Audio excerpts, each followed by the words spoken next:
आप्यायन्तु ममाङ्गानि वाक् प्राणश्चक्षुश्रोत्रम् अधो बलमिन्द्रियाणि च सर्वाणि सर्वं ब्रह्मोपनिषदम् माहं ब्रह्म निराकुर्याम् मा ब्रह्म निराकरोत् अनिराकरणमस्तु अनिराकरणं मे अस्तु तदात्मनि निरतेय उपनिषत्सु धर्मा ते मयि सन्तु ओम शांति शांति शांति।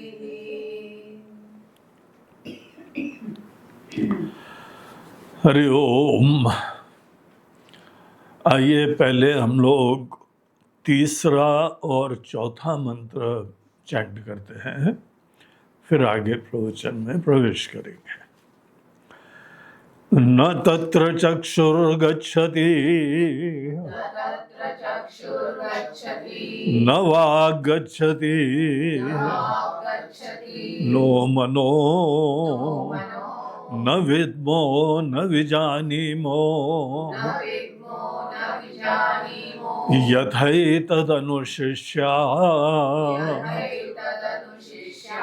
अन्यदेव तद्विदितात् अथो अविदितादधि इति शुश्रुम पूर्वेषाम् येनस्तद्व्याचचक्षिरे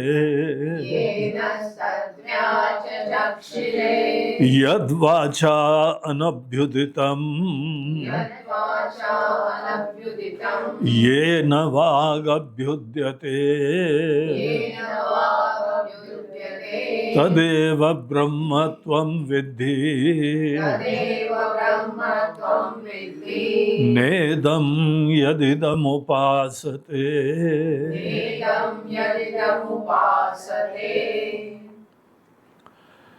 तो कल हम लोग इस अत्यंत महत्वपूर्ण मंत्र के ऊपर चिंतन कर रहे थे, जो इस सामवेद के तल्वकार शाखा के अंतर्गत, और केन उपनिषद का नाम तल्वकार उपनिषद भी है। कई जगह आपको तल्वकार उपनिषद के नाम से भी ये ग्रंथ प्राप्त होता है, किताबें भी, प्रवचन भी, लेकिन ज़्यादा प्रचलित शब्द जो है केन उपनिषद है, क्योंकि यह उपनिषद का प्रारंभ केन शब्द से हुआ है और यहाँ पे कोई गुरु, कोई शिष्य का, किसी का नाम नहीं है। यहाँ पर यही संकेत दिया जाता है इस उपनिषद के द्वारा कि वक्ता का नाम, शिष्य का नाम, वो खुद ही इंटरेस्टेड नहीं है बताने के लिए। हम लोगों के लिए संसार के अंतर्गत नाम बहुत महत्वपूर्ण होता है, क्योंकि पहचान होती है। इतने सारे मनुष्य हैं, उन सब की पहचान कैसे होगी? अब हम ये तो बोल नहीं सकते, ओ सच्चिदानंद इधर आओ, बोलते महाराज जी हम भी वही है, वो भी वही है, ये हमारा जो है ना डॉगी वो भी वही है, सभी तो वही है। तो नाम विशिष्ट होना पड़ता है।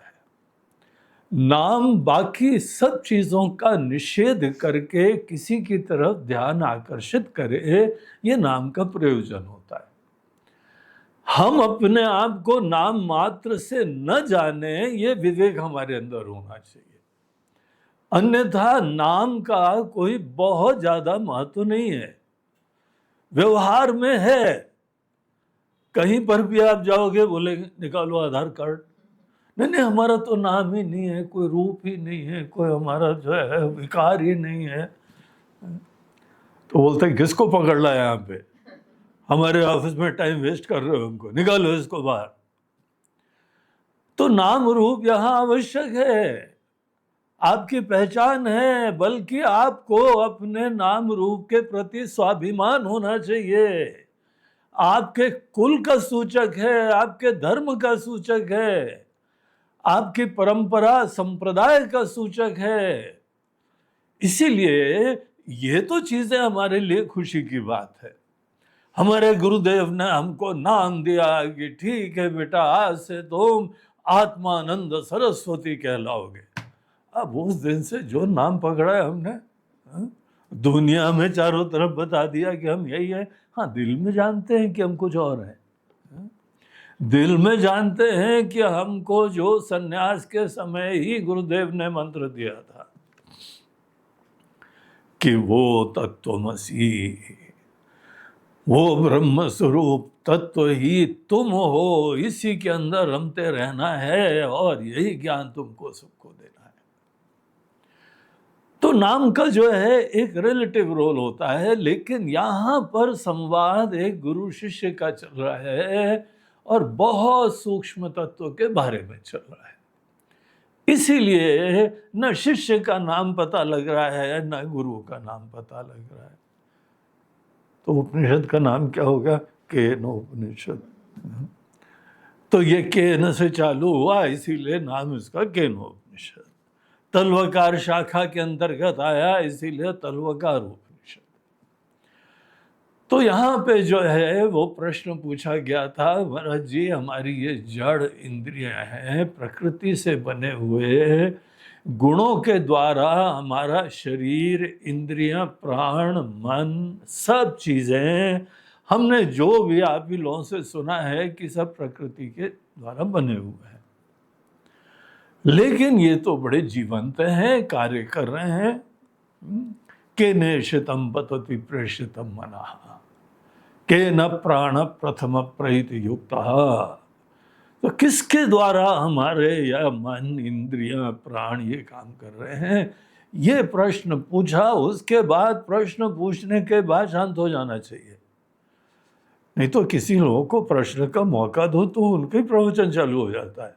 महाराज जी फिर वहाँ ये अध्ययन करा, वहाँ ये सुना, यहाँ ये एक्सपीरियंस करा, ये यहाँ पे सुना। बोलते जब तुम समाप्त कर दो ना तो हमको बता देना, तब हम चालू करेंगे। प्रश्न संक्षिप्त होना चाहिए, टू द पॉइंट होना चाहिए। आपको शब्द का चयन ऐसा करना चाहिए कि आपका संशय जो है वो स्पष्ट प्रकट हो जाए। उसके बाद शांति से, अब बॉल दूसरे कोर्ट में पहुंच गई, शांति से सुनना, बहुत सूक्ष्मता से सुनना।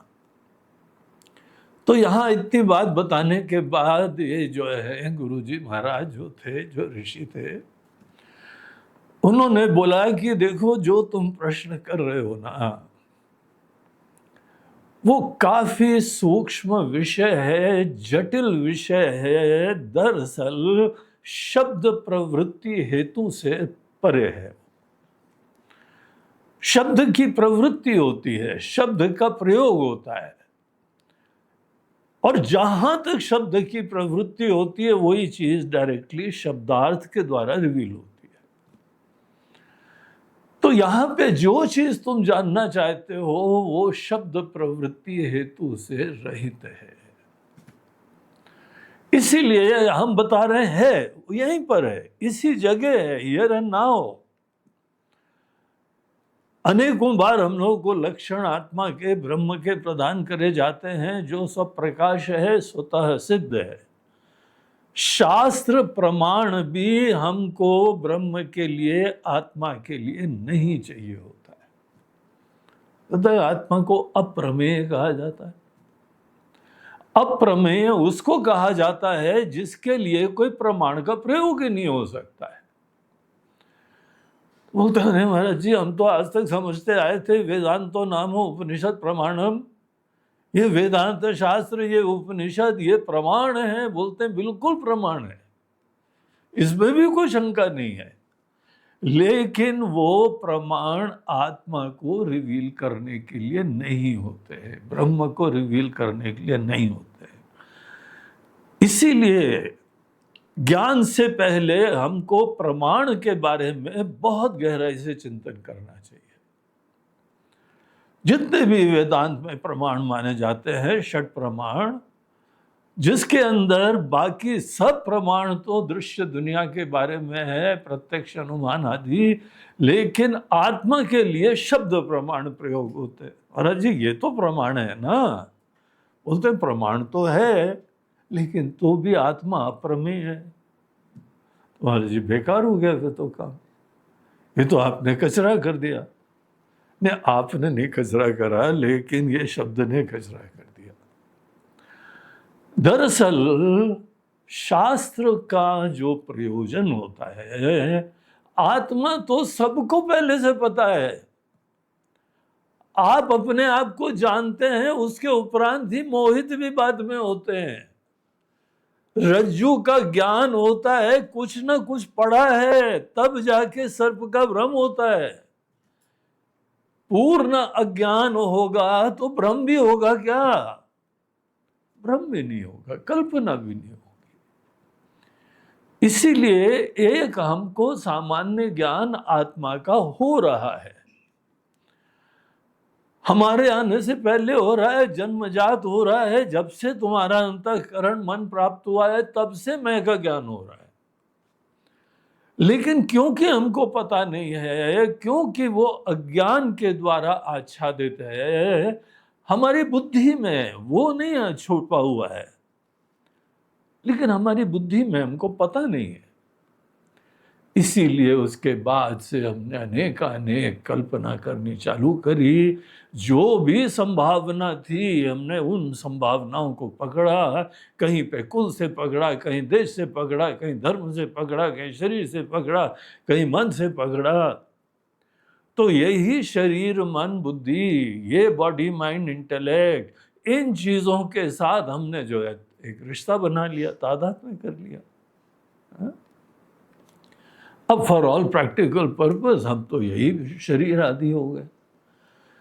अब दरअसल ये चीज से हम रहित थे, तब भी हमारा अस्तित्व था। हम तो आए थे यहाँ पे, इसको धारण करा था हमने यहाँ के, लेकिन उसके बाद पता नहीं था कौन आया था, कौन जाता है, कौन रहता है, इसीलिए भी पकड़ लिया, चोला पकड़ लिया। तो जो तत्व तुम जानना चाहते हो यहीं पर है, इसी समय है, लेकिन अनेकों प्रकार के आवरणों से आच्छादित है। अनेकों प्रकार के अध्यारोप तुम्हारे मन के अंदर हैं, जिसके वजह से वो छुप रहा है। तो ये ही शास्त्र की प्रवृत्ति होती है। वेदांत शास्त्र किस तरह से प्रमाण होता है? रिवील करने के द्वारा नहीं, वो तो रिवील ही हो रहा है। इसीलिए उसको स्वप्रकाश कहा जाता है, इसीलिए उसको स्वतः सिद्ध कहा जाता है, इसीलिए उसको अप्रमेय कहा जाता है। यहीं पर इसी समय आप है ना यहाँ पे, लेकिन जो हम निर्णय कर रहे हैं, निश्चय कर रहे हैं, वो अनेकों चीजें निराधार है। तो ऐसी चीज जिसका न कोई रूप होता है, न गुण होता है, न क्रिया होती है, न संबंध होता है, न विशेष होता है, कुछ भी उसके अंदर नहीं है, लेकिन वो यहां पे दिव्यता से चमक रहा है। स्वमहिम्ने तिष्ठति, राइट नाउ। तो उसको कैसे पॉइंट आउट करें? वो बोलते हैं कि देखो बेटा, वो तुम्हारे कान का कान है, नाक का नाक है, मन का मन है, प्राण का प्राण है। अरे जी हमको तो कुछ नहीं दिख रहा है। क्या कान के अंदर कोई इनर ईयर होता है क्या? कोई और कान का कान है? अभी तो एक ही कान था, अब दो दो कान आपने बना दिए, कान का कान। बोलते हैं कान का कान नहीं है, कोई ऑर्गन नहीं है। जैसे उस दिन हम बता रहे थे कि अगर तुम गूगल करो कि कान की प्रक्रिया क्या होती है, तो वहां पे inner, outer ear, middle ear, inner ear, और बहुत कॉम्प्लेक्स चीजें हैं, इतनी अद्भुत हैं कि हम लोगों को स्पेशलिस्ट की जरूरत पड़ती है इसके बारे में कुछ गाइडेंस लेने के लिए। और ये तो केवल हमारे साउंड वेव्स को इलेक्ट्रिकल वेव्स में कन्वर्ट करके ऑडिटरी नर्व के द्वारा हमारे ब्रेन तक ले जाते हैं। वहां पे कोई ज्ञाता इन चीजों को समझता है और ये कोई शब्द सुनने के उपरांत कुछ ना कुछ ज्ञान प्राप्त करता है। तो जो ज्ञान प्राप्त कर रहा है वो कोई ऑर्गन की बात नहीं कर रहे हैं, नहीं तुम्हारे ब्रेन की बात कर रहे हैं, नहीं हम जीव की बात कर रहे हैं डायरेक्टली। लेकिन जीव की आत्मा, जीव को भी आत्मवान करने वाला एक सच्चित स्वरूप तत्व है, एक सत्ता है, चिन्मयी सत्ता है।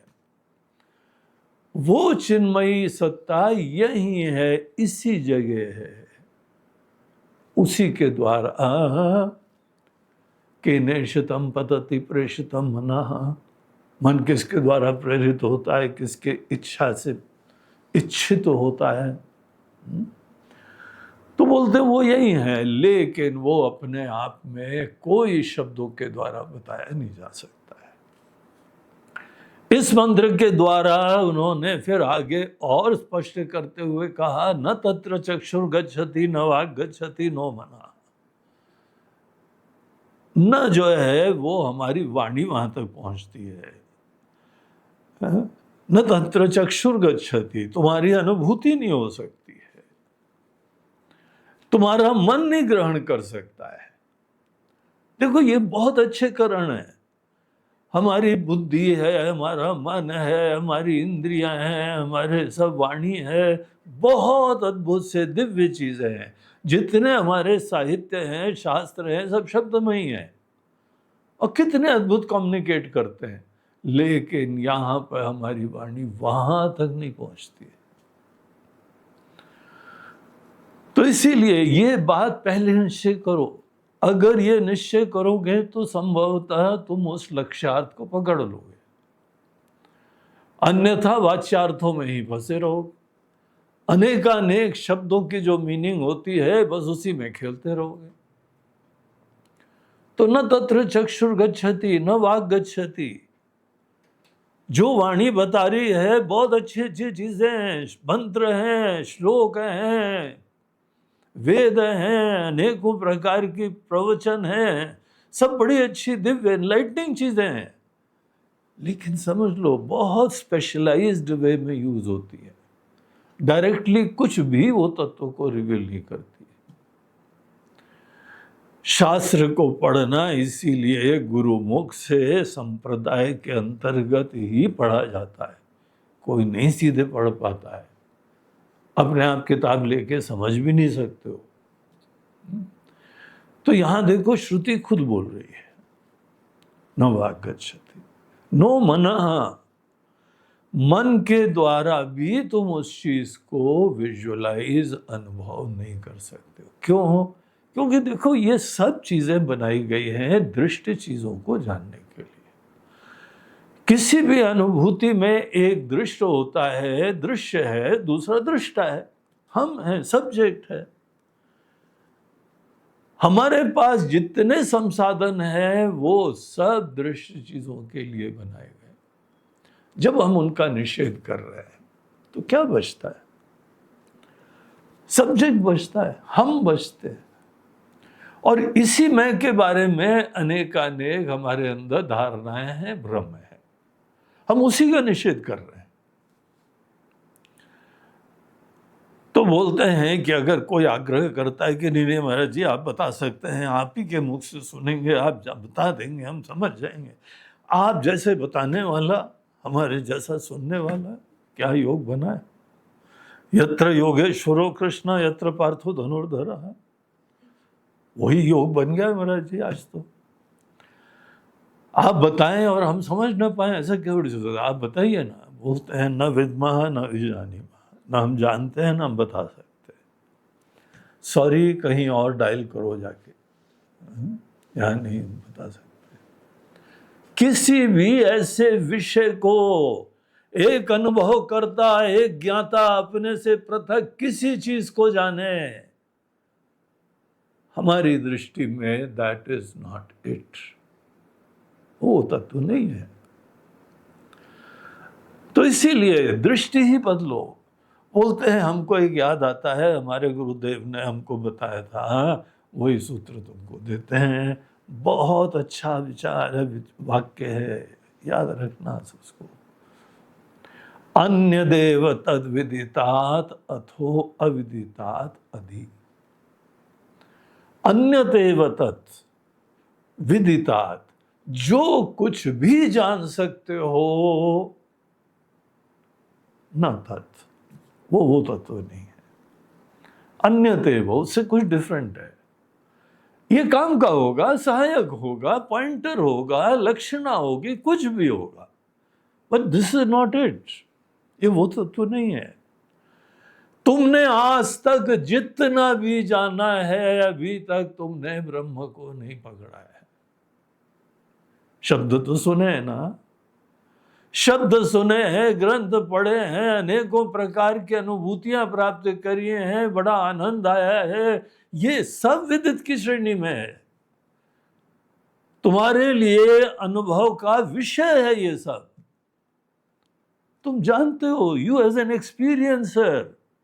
फिर तुमने कुछ एक्सपीरियंस करा है, एज ए नोअर किसी चीज को जाना है। सोचो, देखो, ये त्रिपुटी के अंतर्गत का खेल है। हम एक लिमिटेड सब्जेक्ट हो जाते हैं, किसी विषय के बारे में जिज्ञासा रखते हैं। जहां हम एक जिज्ञासु बनते हैं, इसका मतलब क्या होता है? हम लिमिटेड हो गए, हम संकुचित हो गए। अगर केवल जिज्ञासु मात्र हो, तो जिसके अंदर ज्ञप्ति की क्रिया होती है, विदित की क्रिया होती है, विधि क्रिया से युक्त जो होता है, वही तो सबको विदित करता है। तो तुम लिमिटेड हो गए, ये तुम्हारी लिमिटेशन है। तुम्हारी उपाधि केवल शरीर नहीं है, तुम्हारी उपाधि केवल इंद्रिय नहीं है, तुम्हारी उपाधि ये रोल्स भी होते हैं। जिस समय चेतना ने दृष्टित्व धारण करा तो दृष्टा होती है, कर्तृत्व धारण करा तो कर्ता होती है। जो कर्ता होता है वो ब्रह्म ही है, लेकिन ब्रह्म एक उपाधि से युक्त होकर खड़ा हुआ है। जो भोक्ता है वो ब्रह्म ही है, लेकिन उस समय वो भोक्तृत्व रूपी उपाधि से युक्त है। जो ज्ञाता है वो वही है, लेकिन ज्ञातृत्व की उपाधि से युक्त होकर खड़ा है ना? ये बात स्पष्ट है कि नहीं? और जब भी हम लिमिटेड हो जाते हैं, हम संकुचित हो जाते हैं, तो हम फ्रैगमेंट हो जाते हैं, खंडित हो जाते हैं, बाकी सबसे अलग हो जाते हैं, क्योंकि हम तो इतने ही रह गए। और हमसे पृथक सब चीजें यहाँ पे अलग हो जाती हैं, और हम खंड के अंदर, द्वैत के अंदर इस तरह से प्रवेश करते हैं। और उसके बाद मन में तो ऐसा निश्चय है कि हम तो ज्ञाता हैं, हम तो दृष्टा हैं, हम तो जिज्ञासु हैं, और हमसे पृथक जितना ये ब्रह्मांड है, दुनिया में जितने विषय हैं, जितने संभावनाएं हैं, जितना ज्ञान है, सब हमारे लिए विदित की श्रेणी में आता है। और इतनी अनंत चीजों में कुछ चीजें हमने जानी भी है, और बहुत सारी चीजें नहीं भी जानी। आज सामान्यतः हम किसी न किसी विषय को जानते रहते हैं, और हमारी प्रवृत्ति पता क्या होती है? ये भाष्य में आता है। अगर यहाँ पे हमको भाष्य पढ़ाने का पूरा मौका नहीं है, नहीं तो इसकी भाष्य अद्भुत है। जितनी हमारी प्रवृत्ति होती है, वो किसी अविदित चीज को विदित बनाने के लिए होती है। अगर यहाँ पे किसी डॉक्टर को है, उसको बहुत ही सूक्ष्म हार्ट का ऑपरेशन करना है, तो आज उसको वो नहीं पता है, वो जाके कोई कोर्स करा, किसी और सीनियर से पूछा, और फिर उसको वो चीज विदित हो गई। हमारी जितनी भी ज्ञान रूपी चेष्टाएं होती हैं, वो अनेकानेक अविदित चीजों को विदित करने के लिए होती है। और जब हम स्पेशलाइज हो जाते हैं, किसी चीज को जान जाते हैं, तो हमारी फिर सेवा भी अच्छी हो पाती है, विशेष एक लेवल पे चली जाती है। सेवा के लिए ही विदित चीजें जानी जाती है। तो यहां पे ये सब अच्छा, इसे प्रॉब्लम नहीं है, लेकिन इतना रियलाइज करो कि दिस इज नॉट इट। ये ब्रह्म नहीं है, ये नित्य नहीं है, ये एक संकुचित सीमित सी इंपॉर्टेंट चीज है। तो जो जो विदित है और जो जो अविदित है, इन सब चीजों से वह अन्यत है। अन्य देव तद्विदितात अतो अविदितात अधि। विदित है ही नहीं। उस समय ये सोचो कौन जान रहा है, ये प्रश्न मन में ले आओ। और अनेक चीजें अविदित हैं, हमको नहीं पता है।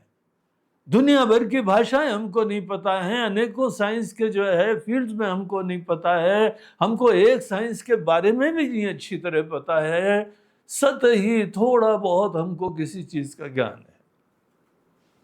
हमारे वेदांत शास्त्र इतना अथाह भंडार है, हमको सब नहीं पता है। और केनोपनिषद के बाद हमको जानने की बहुत ज्यादा रुचि भी नहीं है, क्योंकि विदित है। यहां पे हम एक ज्ञातृत्व का रोल धारण करके फिर अनेकों चीजें हम निपटाते जाते हैं। ये भी देख लिया, ये भी समझ लिया, ये भी ग्रंथ हो गया, ये भी ग्रंथ हो गया, और जी आत्मा का ज्ञान नहीं हुआ अभी तक। हाँ, ये चोला उतारो तब जाके पता लगे। उपाधियों का निषेध करो, सर्वधर्मान परित्यज्य।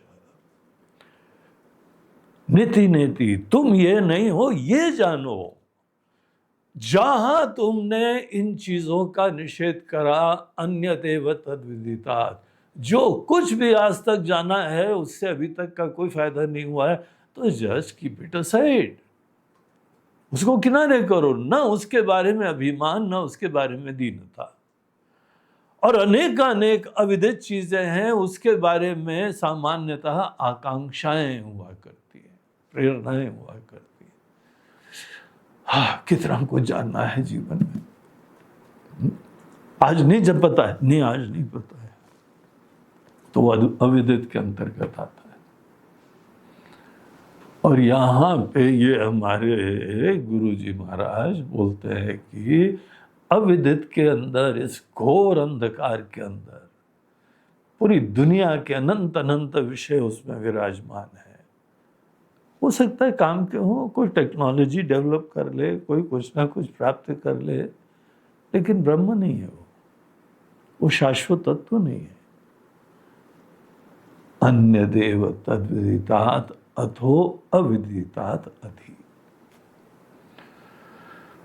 बोलते देखो, इन शब्दों की प्रवृत्ति ये होती है कि आपके अंदर ज्ञातृत्व का निषेध कर देते हैं। विदित अविदित दोनों में हम ज्ञाता की तरह से खड़े रहते हैं। ज्ञातृत्व की उपाधि अपने अंदर से किनारे करने के लिए ये शब्द, ये लक्षण का प्रयोग होता है। जो जानते हैं ज्ञाता होकर जानते हैं, जो आज नहीं जानते हैं और कल जान सकते हैं, पोटेंशियली विदित होता है, उसमें भी ज्ञाता होकर खड़े रहते हैं। ज्ञातृत्व की उपाधि धारण करके फिर हमारी प्रवृत्तियां ज्ञान की हुआ करती है। ठीक है, जान लेना, उससे कोई हर्जा नहीं है, लेकिन वो ब्रह्म नहीं है।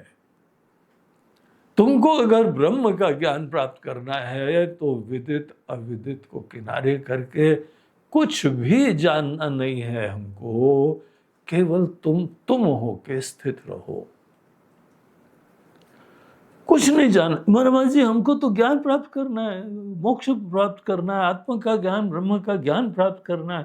बोलते ठीक है, ये ब्रह्म का ज्ञान ही दिया जा रहा है, ये उपनिषद है, और उसके अंदर हमको ये तरीका बता रहे हैं कि अभी तक तुमने सब जाना, अब ये जानो कि विदित और अविदित के दायरे में जो कुछ होता है वो सब मायामय होता है, क्षणिक होता है। अनित्य होता है, जड़ होता है, तो उनको बस ब्रश असाइड करो, निगेट करो और केवल शांत होके तुम बैठो। जो यहां पे सब्जेक्ट है वो एज इट इज क्या होता है इस तरीके से समझ में आता है। कभी तो अपने अंदर सब प्रकार के बर्डन दूर करो। या विदित का अभिमान है या अविदित की आकांक्षा है। अनेकानेक अभिमान या आकांक्षाओं से ग्रसित होके आत्मा उपहित होके बैठती है, और उपहित होके बैठे हैं और निरुपाधिक का तुमको ज्ञान प्राप्त करना है। कभी तो उपाधियां छोड़ो अपनी। कैसे उपाधि छोड़ेंगे? ये निषेध के द्वारा। विदित अविदित महत्व का होगा, दुनिया का होगा, ईश्वर ने बनाया है तो निश्चित रूप से किसी काम का होगा, लेकिन इतना हमको स्पष्ट है कि वो ब्रह्म नहीं है। बस शांत होके बैठो, तब अपने अस्तित्व का परिचय मिलता है। हमको क्या बनना है वो नहीं, हम हैं क्या, आज क्या हो जाना है वो छोड़ो। आज हम बगैर कुछ बने हुए क्या होते हैं, ये तब पता लगता है जब उपाधियों का निषेध करा जाता है। और ये ज्ञातृत्व की उपाधि बड़ी सूक्ष्म उपाधि होती है। ये चुपचाप हमारे अंदर ऑपरेट करती रहती है। कर्तृत्व, भोक्तृत्व, दृश्यत्व, ज्ञातृत्व, ये सब बड़ी सूक्ष्म उपाधियां होती है। और जहां हमने कोई जिज्ञासु पना रखा, बोलते हैं हाँ, शास्त्र के अध्ययन के लिए, शब्दों का प्रमाण के लिए जरूर विचार करो, लेकिन इनका ही लक्षण ये हो रहा है कि एक लेवल पे आके निषेध करो और फिर तुम होके बैठो। वो सब प्रकाश है, हम सदैव होते हैं। इति शुश्रुमा पूर्वेशाम ये नस्तद्व्याच चक्षिरे, ये हमने अपने पूर्वजों से सुना है, जिन्होंने हमको इस तत्व को व्याच चक्षिरे लक्षित करा था। उन लोगों ने डिस्क्राइब नहीं करा था, और उनकी कृपा से हमको ये लक्षणाओं का लक्ष्यार्थ पकड़ में आ गया। अब हम यही चाहते हैं कि तुमको भी पकड़ में आ जाए। और क्यों हम चाहते हैं? क्योंकि तुम्हारे मन में जिज्ञासा है कि नेशतम पतति प्रेषितम मना, ये मन किसके द्वारा काम करता है, इंद्रिय किसके द्वारा, प्राण किसके, वही सबस्ट्रेटम है, वही अधिष्ठान है, वो ही सच्चित स्वरूप, वो सब प्रकाश सत्ता, वो चिन्मयी सत्ता, वो सबकी आत्मा है। सब लोग मूल रूप से वही हैं, सदैव वो है, लेकिन बस कुछ भ्रम हो गया और फिर उसके बाद दूसरी चीजों की तरफ अभिमुख हो गए। तो ये यहाँ पे मूल सूत्र है केनोपनिषद का। अब इसी को अनेकों प्रकार से बताया जा रहा था। तो कल हम लोगों ने देखा कि उन्होंने वाणी को निमित्त बना के बताया, यद वाचा अनभ्युदितम न प्रकाशितम, वाचा यत न प्रकाशितम। वाणी के द्वारा जो चीज नहीं बताई जा सकती, वाणी बहुत सक्षम होती है। हमारे शब्द प्रमाण ही वाणी है, किसी न किसी के, शास्त्र ही वाणी है, गीता भगवान की वाणी, उपनिषद वो ईश्वर की सृष्टि के प्रारंभ में वाणी है। इसीलिए बहुत सक्षम समर्थ होते हैं, लेकिन ये शास्त्र ही बता रहे, यद वाचा अनभ्युदितम, वहां तक वाणी नहीं पहुंचती है। कई बार हमारे अनुभव हैं, हम शब्दों में बता नहीं पाते हैं। हम तुम्हारे बारे में क्या सोचते हैं, हमारी भावना तुम्हारे बारे में क्या है, हम चाहते हैं कि हम कोई शायर बन जाए, शायद बता सकते होंगे। लेकिन हमको शायरी भी नहीं आती, हम वो शब्द ही नहीं ढूंढ पाते। शब्द सुनते हैं, कई लोगों के शब्द अच्छे भी लगते हैं, हम गाते भी हैं वो सब भजन के नाम पे, लेकिन हमको दिल में लगता है कि नहीं नहीं, ये शब्द ने उतनी जस्टिस नहीं करी जितनी हमारे मन में भावना है। हम तुमको कितना प्यार करते हैं, अब बच्चे को बताओ तो इतना, अच्छा इतना, और इतना ही 1 मीटर, बोलते नहीं नहीं इतना, और बड़ा कर देते हैं। अच्छा इतना, बोलते नहीं जितना जो है ना ये पूरी दीवार से दीवार, अच्छा केवल इतना। चलता रहता है, कौन सा शब्द बता पाता है? नहीं नहीं इससे भी ज्यादा, अच्छा मतलब 1 किलो, ना 1 किलो, ना 1 मीटर, ना 1 मील, ना कुछ, उससे भी ज्यादा। देखो शब्द ही बाहर फेल हो रहे हैं। और हमको अपने कॉलेज में ऐसे राइटिंग में टॉप प्राइज मिला था, एलिक्यूशन में तो हम काफी फर्स्ट आए थे। तो डिबेट हो रही थी, जहां बहुत ट्रिकी होता था हमको भेजा जाता, तुम निपटा लेना इसको, ना बिल्कुल निपटा लेना। हम बहुत अच्छी वाणी बोलते थे, लेकिन इस मामले में फेल हो जाते। लेकिन यहाँ पर यद्यपि वाणी के द्वारा इसको नहीं बताया जा सकता है, ये नवागभ्युद्यते, यहीं पर विराजमान है। जब वाणी का काम चल रहा है, उसी समय वाणी प्रकाशित करने का सामर्थ्य किससे प्राप्त कर रही है? वाणी हो जाए, हमारी आंखें हो जाएं, सब प्रकाशक हैं, अपने अपने विषयों को प्रकाशित करते हैं।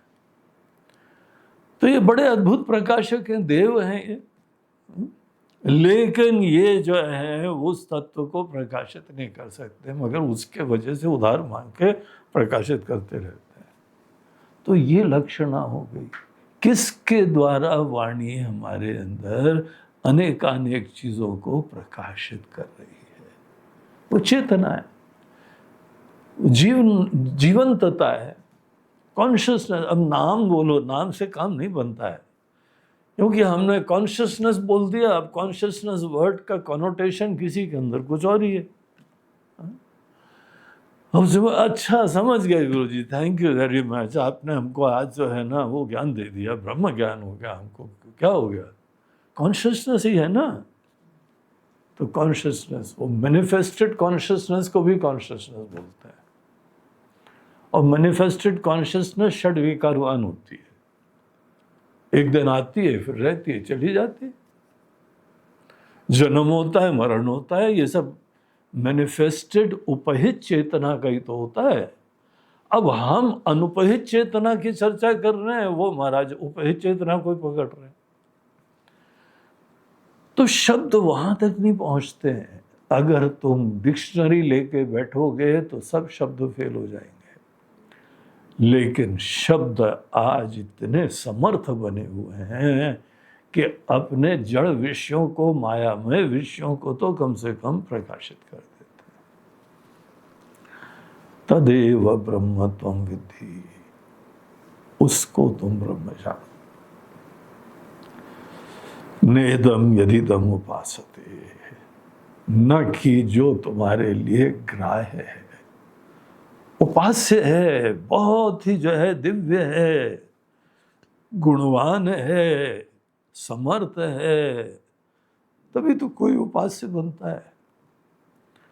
उपास्य सदैव समर्थ होते हैं, ज्ञानवान होते हैं, सक्षम होते हैं, और इसीलिए हम उनकी आराधना करते थे, गुणगान गाते थे, और सोचते थे कि हमने उनका भजन गा लिया, आज भगवान का गुणगान गा लिया, हमारे शब्द भगवान तक पहुंच गए। अब भगवान आपके पास हमारे जो है ना ये भावांजलि, भाव रूपी अंजलि आपके चरणों में समर्पित हो गई। अब आशीर्वाद दीजिए, इधर इधर आशीर्वाद। तो बोलते हैं भैया नेदम यदिदम उपासते, उपासना का एक महत्वपूर्ण रोल होता है, वो समझना चाहिए। उपासना ब्रह्म ज्ञान नहीं होता है। वेदों के अंदर हमको कर्म कांड आता है, उपासना कांड आता है, फिर ये उपनिषद अर्थात जो ज्ञान का प्रसंग होता है वो आता है। अगर उपासना से ब्रह्म ज्ञान हो जाता तो हमारे देश में इतने श्रद्धालु हैं, पूरी दुनिया में इतने श्रद्धालु हैं, जो जो मंदिर है, जो जो उपासना के रूप है, उपासना के रूप भले भिन्न हो, सभी ईश्वर के रूप होते हैं। आप ईश्वर को जो है शिव जी की तरह स्मरण करिए, राम जी की तरह, कृष्ण भगवान की तरह, माता जी की तरह, बजरंग बली की तरह, कैसे भी आप स्मरण करो, गणेश जी की तरह, अभी रिसेंटली निकला है, महाराष्ट्र में चले जाओ तो देखो क्या गणेश जी की भक्ति है। किसी को ब्रह्म ज्ञान नहीं, ईश्वर तक शब्द ही नहीं पहुंचता है।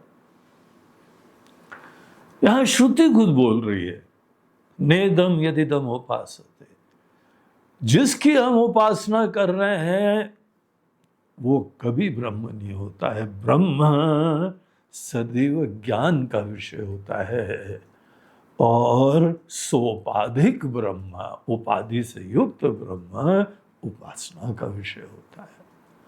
शुरुआत में हमको सोपाधिक ब्रह्म का ही आश्रय लेना चाहिए।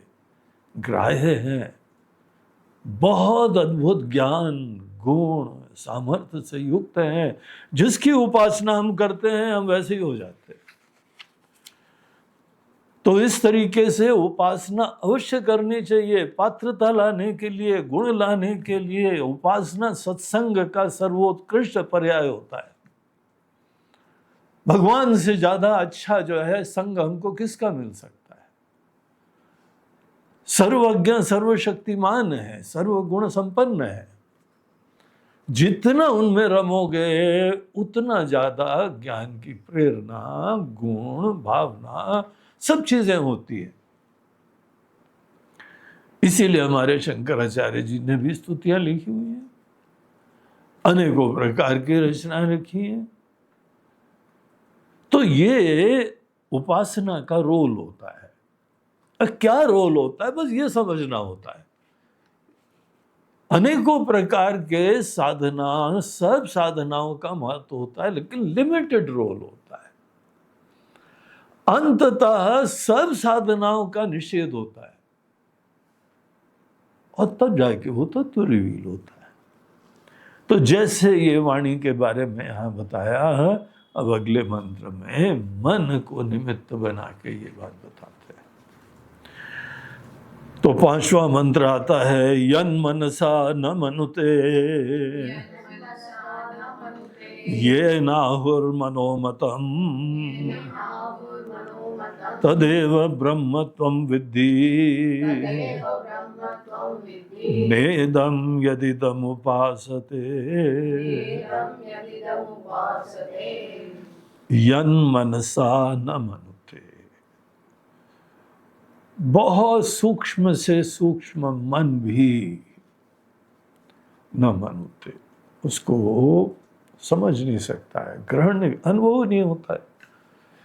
जहां मन को धारण करके हम निकले, केवल माया की दुनिया को ही हम लोग जानेंगे। मंत्रत्व, ज्ञातृत्व जहां धारण करा, हमारे गुरुदेव चार्ट से सिखाते थे, बोलती ये देखो BMI है, ये OET है, और ये PFT है। अब तुम लोग सब लोग उस चार्ट के बारे में जानते हो, इसीलिए जहां हम परसीवर, फीलर, थिंकर बने, कुछ जानना है, कुछ फील करना है, कुछ अनुभव करना है, कुछ देखना है, जहां हमने ये रोल धारण करा, तुमको ये समझ में आना चाहिए तुम्हारा लक्ष्य कोई ऑब्जेक्ट, इमोशन, थॉट्स ही है।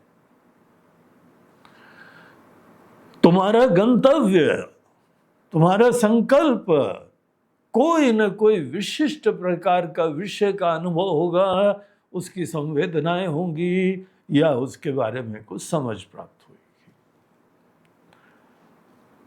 और जब पीएफटी बनोगे तो तुम उस समय अपने शरीर मन बुद्धि के साथ तादात्म्य में खड़े होगे। तुम ये रिकॉग्नाइज करो। और जहां तुमने अपने शरीर मन बुद्धि के साथ जो तादात्म्य है, आत्मा अनात्मा का ये जो संयोग है, और ये मिथ्या संयोग होता है, मिथ्या ज्ञान होता है, दरअसल संयोग होता ही नहीं है। प्रकाश अंधकार का जैसे संयोग ही नहीं हो सकता है, वैसे आत्मा अनात्मा का संयोग परमार्थता होता ही नहीं है। इसीलिए अध्यारोप की सिद्धि होती है। केवल अध्यारोप है, केवल कल्पना है। तो जब हम शरीर मन बुद्धि को धारण करते हैं, दरअसल हमारा निशाना, हमारा लक्ष्य कोई ऑब्जेक्ट्स, इमोशन, थॉट्स हैं, और परसीवर, फीलर, थिंकर बन के हम खड़े हुए हैं। हम मूल अपने तत्व से च्युत हो गए हैं, और जब तक चाहे हम उससे अलग रहेंगे। कोई भी रोल धारण करते हैं, कर्तृत्व, भोक्तृत्व, श्रोतृत्व, मंत्रत्व, विज्ञातृत्व, कुछ भी हम करें, ये सब रोल्स हैं। कौन धारण कर रहा है? वही आत्मा। और धारण करने के बाद हम बहिर्मुख हो जाते हैं। हमको ये विचार करना होता है कि इस अधिष्ठान स्वरूप स्वप्रकाश सत्ता को मन विषयीकृत कर ही नहीं सकता। ये श्रुति बता रही, यन मनसा न मनुते ये नाहुर मनोमतम, लेकिन इसके वजह से ही मन काम करता है। तो मन की यही आत्मा है। इसीलिए हमने कहा ये मनसो मनोयत, ये मन का मन है, ये चेतना सच्चिदानंद, यही मन का मन है। मन को सत्ता प्रदान करती है। देखो मन का क्या काम होता है। मन किसी भी चीज को पहले विषयीकृत करता है, ऑब्जेक्टिफाई करता है, और उसके भिन्न भिन्न एस्पेक्ट जानता है, अनुभव भी करता है। और हम जिसका भी चाहे आनंद का अनुभव मिल सकता है। हमको आनंद की अनुभूति के लिए केवल विषयीकृत नहीं करा जाता है, महत्व की बुद्धि का भी आरोपण होता है। आनंद की अनुभूति तब होती है जब हमारे मन ने किसी को देखा। अब हमने किसी को देखा है कि देखो ये पक्षी कितना बढ़िया है, और दूसरे वाले बोला हाँ महाराज जी कौवे जैसा है। क्या है यार तुम, हम तुमको दिखा रहे थे ग्रेटर कॉकल, और तुमको ग्रेटर कॉकल देखते हुए तुम बोलते हो कौवे जैसा है, कचरा करे। महाराज जी कौवा फैमिली है ना? बोला है तो कौवा फैमिली। अच्छा ये देखो ट्री पाई आई है। अरे जी ये थोड़ा सा व्हाइट वाला कौवा है, इसे कौवे ने व्हाइट ड्रेस पहनी हुई है। हे कौवा, तुमको कौवे के अलावा और कुछ दिखाई नहीं पड़ता है क्या? हमारा मन किसी चीज को देखता है, आनंद सबसे नहीं होता है। हमको देख के बड़ी प्रफुल्लता हो गई, और हमारे साथ वाले को देख के आनंद ही नहीं हो रहा है। आपने देखा है कभी? पहाड़ पे गए, वाह क्या बात है, और दूसरे को देखा ये क्या पहाड़ है बस। एक बार हम पचमढ़ी घूमने गए, मध्य प्रदेश का हिल स्टेशन है, बहुत रमणीय है, वैलीज एंड वाटरफॉल्स और सब, और अनेकों जगह जो है ना पुराने लोग शिव जी के मंदिर भी बनाते थे। वहाँ पे ऐसे महादेव करके स्थान है, गुफा के अंदर है। घूम रहे थे तो सवेरे सवेरे हम लोगों को 5 बजे निकलना था। तो वहाँ जीप वीप आ जाती हैं, बुक कर दी गई, और वो 6 बजे अर्ली मॉर्निंग पहुँच गई। और भी जल्दी आ जाना था, वो किसी तरह से लेट हो गए, मगर 6 बजे हम लोग गए। उसी समय एक दूसरी जीप वापस आ रही थी, बोला कहाँ से आ रहे हो? बोलते फलाने फलाने पॉइंट से। हम लोग वही जा रहे हैं, बहुत सुंदर, हमने सुना वाटरफॉल है बहुत अच्छा, तुम लोग देख के आए, कैसा लगा वो? तो बंगाली बाबू थे, हाँ? वो बोलते हैं अरे क्या है, बस ऊपर से पानी गिर रहा था बस। बोला वाटरफॉल में और क्या होगा भाई, हाँ? पहाड़ होगा, पहाड़ में से कोई पानी गिर रहा होगा, लेकिन इट वॉज ब्यूटिफुल। हाँ ठीक था, जंगल था वहाँ आसपास। इस आदमी को किक ही नहीं मिली, पता नहीं पचमढ़ी आया क्यों है ये, हाँ? इतनी दूर पचमढ़ी आके वो जाके वाटरफॉल देख के ऐसा ड्राई व्यक्ति है, और दूसरे से पूछा, बोला it was no so and so, अरे इट वाज ऑसम, इतना दिव्य था कि इससे पानी के जो फुवारे आ रहे थे वहां पे, हम लोग तो नहा के भी आ गए। फिर हमने बाबू मोशाई से पूछा, बोला आपका क्या हाल है? बोले मैंने तो दूर से देखा केवल पानी है। तो आपने सोचा था अमृत की वर्षा हो रही होगी क्या? देखो ये सोचो, महत्वपूर्ण बात है। हमको अनेकों चीजों में आनंद आता है, अनेकों में नहीं आता है। मन तो दोनों को ग्रहण करता है। यन मनसा न मनुते, ये तो ग्रहण करा हमने, लेकिन एक से आनंद आया, एक से नहीं आया। उसमें ग्रहण करने की बात नहीं है, उसमें आरोपित महत्व की बात होती है। आपके अंदर इस चीज के बारे में कितनी इंपॉर्टेंस विराजमान है। अगर आपके मन के अंदर कोई चीज के बारे में बहुत इंपॉर्टेंस होगी, तो देखते ही आपके अंदर प्रफुल्लता हो जाती है। ये हमारे मन का एक डिपार्टमेंट होता है, आरोपण। विषयीकृत भी करते हैं, आरोपण भी करते हैं, महत्व की बुद्धि भी लाते हैं। जिस चीज के बारे में महत्व की बुद्धि है, उसका हमको दर्शन, उसका स्मरण, उसका अनुभव, उससे एक होना, सब हमारे लिए प्रिय मोद प्रमोद वृत्तियों का ही हेतु बन जाता है। मगर ये मन केवल कोई नाम रूपात्मक धरातल तक ही जा पाता है, लेकिन उन नाम रूपों को तो प्रकाशित करता है। नाम रूप रिवील हो जाते हैं हमारे सामने। ये फूल रिवील हो गया, ये पक्षी रिवील हो गया, ये पहाड़ रिवील हो गए, ये वाटरफॉल रिवील हो गया, इतना तो रिवील हो गया ना। हाँ वो चेंजिंग है, नश्वर है, चला जाएगा, खत्म हो जाएगा। सोचते देखो, हमको श्रुति बोल रही है कि ये ब्रह्म कोई नाम रूप के धरातल पे नहीं है, और मन तुम्हारा नाम रूपों में खेलता रहता है। यन मनसा न मनुते, कोई भी रूप को आत्मवान कौन सत्ता करती है, उधर ध्यान मोड़ना पड़ता है। यहां पे तो कह रहे हैं उसको किनारे कर दो। जो जो चीजें मन ग्रहण करती हैं, क्या तुम उससे फ्री हो सकते हो, ये जानते हुए कि ये मायामय है? बल्कि ये सोचो कि मन के द्वारा कैसे सबको प्रकाशित करा जाता है। वो चिन्मयी सत्ता विराजमान है, मन को आशीर्वाद दे रही है, मन को सामर्थ्य दे रही है, वो किसी न किसी चीज को प्रकाशित करता है। तदेव ब्रह्म त्वं विद्धि नेदं यदिदम् उपासते।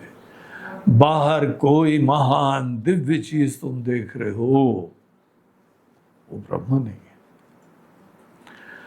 वो माया में, माया प्रेजेंटेशन, माया प्रोडक्शन, 3D मूवी। दुनिया 3D मूवी है जो माया प्रोडक्शन से बनती है, और इन्हीं चीजों में हमारा मन, इंद्रिया, सब चीजें ग्रहण करते हैं। और जब ये शांत हो जाते हैं तो हम वही विद्यमान रहते हैं, जिसकी सत्ता होती है, जो चिन्मय है, जो चेतन है, सब प्रकाश है। हम सदैव होते हैं, जागृत हो, स्वप्न हो, सुषुप्ति हो, हम का कभी नाश नहीं होता है। लेकिन उसके उपरांत कोई हम रोल धारण करते हैं और फिर उसके उपरांत संकुचित रोल धारण करके संकुचित चीजों में खेलते रहते हैं। नेदम यदिदम उपासते, आगे यही बात देखो, सिमिलर चीजें हैं यहाँ आगे बताई गई हैं। मंत्र पढ़ लें तब हम नेक्स्ट सेक्शन में एक विशेष बात कही जा रही है उसमें प्रवेश कर पाएंगे। तो छठा मंत्र भी पढ़ लो। यक्षुषा न पश्यति येन चक्षुंषि पश्यति तदेव ब्रह्मत्वं विद्धि नेदं यदिदमुपासते यश्रोत्रेण न शृणोति येन श्रोत्रमिदं श्रुतम् तदेव ब्रह्मत्वं विद्धि नेदं यदिदमुपासते यत्प्राणेन न प्राणिति येन प्राणः प्रणीयते तदेव ब्रह्मत्वं विद्धि नेदं यदिदमुपासते। तो देखो, आत्मा को जानने के लिए हमको एक डिफरेंट अप्रोच चाहिए होता है और अनात्मा की दुनिया को जानने के लिए एक डिफरेंट अप्रोच होता है। हम लोग जिस चीज से आजकल अभ्यस्त हैं, अवगत हैं, वो अनात्मा की दुनिया जानने के लिए।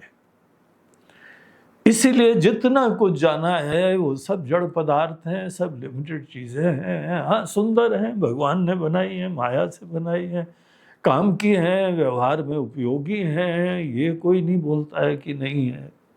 ज्ञानी होने के बाद भी खाना खाओगे, रहोगे, उठोगे, बैठोगे, चलोगे, तो ये दुनिया में जीने में इशू नहीं है। लेकिन महत्व किस चीज का है, सत्य क्या है, यहाँ पे हम क्या है, वो जानना इंपॉर्टेंट है। तो ये जितनी फैकल्टीज हमारे पास हैं, चक्षुषा, चक्षु हो गई, श्रोत्र हो गए, प्राण हो गए, सब चीजें हमको एम्पावर करती हैं अनात्मा की दुनिया से अवगत होना, उसका अनुभव प्राप्त करना। और इतनी सुंदर दुनिया है कि इसमें हम बिजी रहते हैं। महाराज जी, अभी तो हमने इंडिया का एक ही पोर्शन देखा, अभी तो जो है नॉर्थ ईस्ट बचा हुआ है, अभी ईस्टर्न वेस्टर्न भी बचा हुआ है, और साउथ में तो इतना सुंदरता है, वहाँ के तो जंगल, वहाँ के तो अनेकों मंदिर। हमारा सपना एक दिन जाना है वहाँ पे, और एक बार इंडिया निपट जाए फिर बोलते हैं कि चलो फिर श्रीलंका भी चल के आते हैं, और मॉरिशस, ओ गॉड क्या बढ़िया आइलैंड है। हमारे लक्षद्वीप भी कोई कम थोड़ी है, अंडमान निकोबार भी कोई कम थोड़ी है, लेकिन पूरी दुनिया हमारी है। भगवान ने तो पूरी दुनिया ही दी थी। तो इस बार हम छुट्टियों में वहाँ के पहाड़ देखने जा रहे हैं, वहाँ की नदी देखने जा रहे हैं, वहाँ की संस्कृति देखने जा रहे हैं। एंडलेस, कभी खत्म नहीं होता है। और उस समय बाकी सब चीजें देख के आते हो, अपनी इंद्रियों को थैंक यू बोलते हो कि नहीं? हे आंख तुम्हारी कृपा से देख पाए, हे कान तुम्हारी कृपा से सुन पाए, हे प्राण तुम्हारी कृपा से हम जीवित हो पाए, एनर्जेटिक हो पाए, पहाड़ पे चढ़ पाए। सब आशीर्वाद है इनका।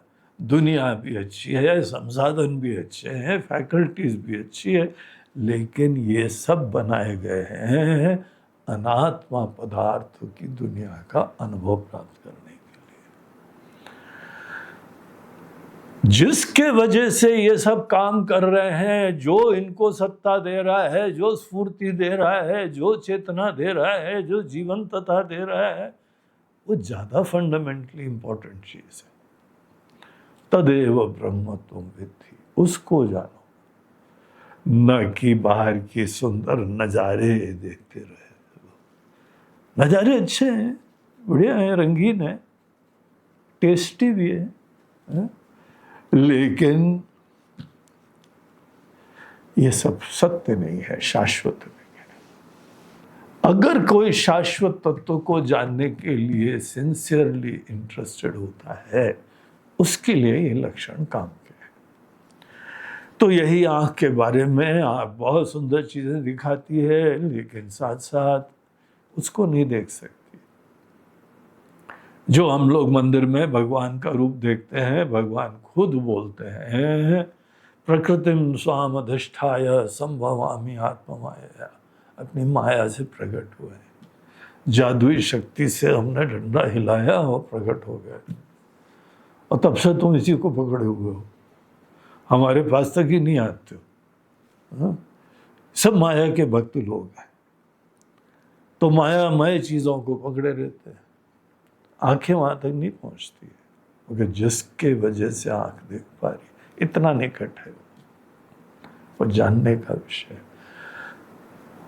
और जब तक आंख में हमको बाहर के विषय देखने की उत्कंठा बनी रहेगी, तब तक हम उस तत्व को ध्यान भी नहीं दे सकते हैं। हमको फ्री होना पड़ेगा, संन्यास्त होना पड़ेगा, रूपों की दुनिया से टोटली फ्री हो जाओ, तुम्हारे मन से। ऐसे मन के अंदर ये तत्व सतत रिवील होता रहता है।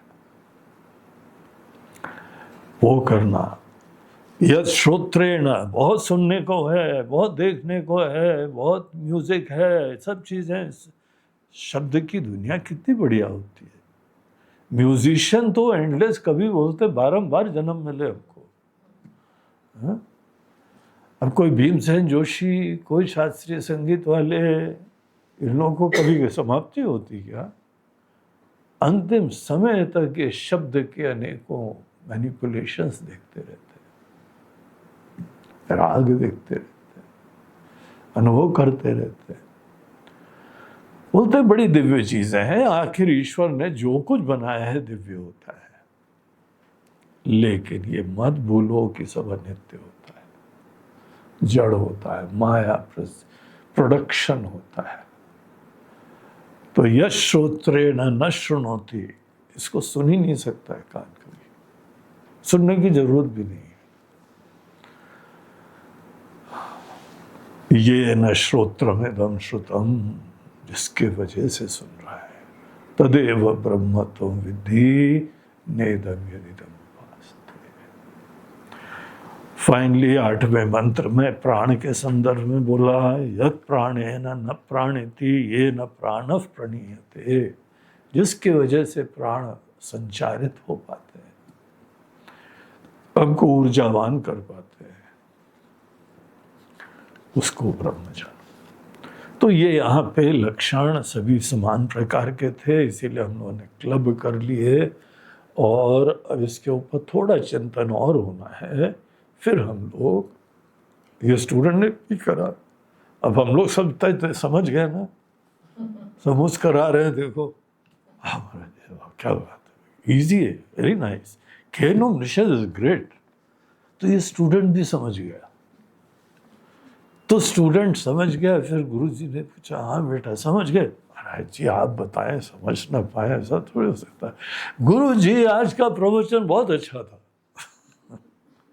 हमको इंटरनेट से भी, व्हाट्सएप से भी खबरें आती हैं ऐसी, बहुत अच्छा था। अभी देखो हम ज्यादा पोल नहीं खोलेंगे तुम्हारी, लेकिन इसमें कुछ रगड़ा है, इसमें कुछ गड़बड़ है। तो वो स्टूडेंट आके ये बताता है, राज जी सब समझ में आएगा, बहुत अच्छा समझ में आएगा। ऐसे स्टूडेंट को गुरुजी कैसे हैंडल करते हैं, ये केनोपनिषद का नेक्स्ट सेक्शन है। लेकिन इस विषय के बारे में भी कुछ जानना है, वो फिर हम लोग कल के सेशन में करेंगे।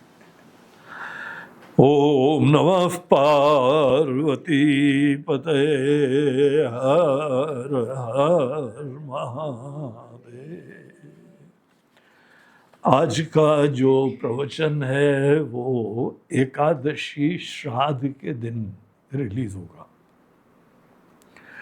और एकादशी के श्राद्ध के दिन अनेकों हमारे भक्त लोग, उनके कोई पितृ लोगों का देहावसान हुआ था, तो उन्होंने ये इस दिन का प्रवचन स्पॉन्सर करा हुआ है।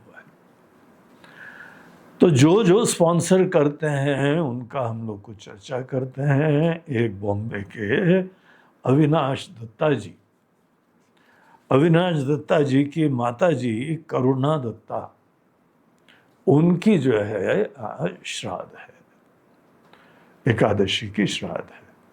तो एकादशी के दिन ही वो उनका परलोक गमन हुआ था, और सब परिवार के लोग उनका आज श्रद्धांजलि अर्पित करते हैं। माता जी का अपार कृपा, स्नेह, आशीर्वाद, उसका स्मरण करते हैं, उनके लिए सब प्रार्थना करते हैं, वो जहाँ पर भी हों, क्योंकि जीवन की अंतहीन यात्रा चलती रहती है जब तक ब्रह्म ज्ञान ना हो।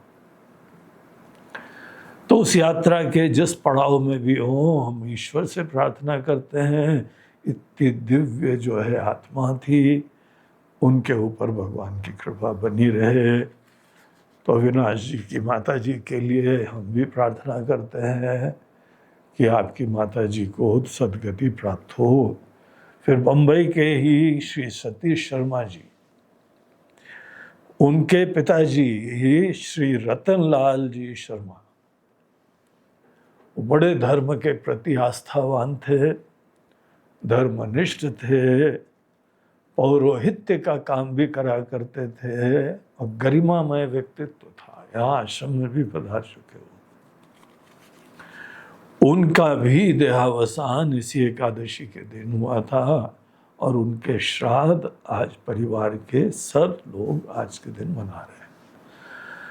तो इस ज्ञान यज्ञ में आपकी आहुति के लिए आप सबको बहुत बहुत आशीर्वाद, और हमारी भी प्रार्थना है ईश्वर आप सबके ऊपर और उस दिवंगत आत्मा के ऊपर भी अपना स्नेह बनाए रखे। तीसरे हैं हमारे इंदौर के एक सज्जन अंगद कपूर। अंगद कपूर जी जो हैं वो हमारे प्रधानमंत्री जी के परम भक्त हैं, और कल प्रधानमंत्री जी का शायद जन्मदिन है। एक दिन पहले प्रवचन रिकॉर्ड होता है और अगले दिन पब्लिश होता है। तो वो भगवान से प्रार्थना कर रहे, देखो कैसे भक्त लोग हैं, देश के भक्त हैं, इसीलिए बोलते हैं ऐसे सज्जन, ऐसे हमारे नेता जो हमारी संस्कृति का उद्धार कर रहे हैं, देश की इकोनॉमी, इंफ्रास्ट्रक्चर, पूरे विश्व में प्रतिष्ठा। तो भगवान उनके ऊपर कृपा बनाए रखें। उनके जन्मदिन पे हम विशेष आहुति ज्ञान यज्ञ में देने जा रहे हैं, तो ज्ञान यज्ञ में उनके लिए आज यहाँ पे प्रार्थना कर रहे हैं। तो अंगद जी को भी बहुत बहुत आशीर्वाद। वो बड़े निष्काम भाव से देखो कर रहे हैं, अपने लिए चिंता नहीं कर रहा है, अपने मात्र परिवार के लिए नहीं कर रहा है, पूरे सनातन धर्म के उत्थान के लिए कर रहा है। ऐसे जो है प्रधानमंत्री के लिए कर रहा है, जो कि केवल सबके हित के लिए ही समर्पित हैं। तो बड़े अच्छे धर्मनिष्ठ हैं, वेदांत के अनेकों प्रति उनका बहुत निष्ठा, ज्ञान था, समर्पण था। तो उनके लिए हमारी बहुत बहुत शुभकामनाएं हैं।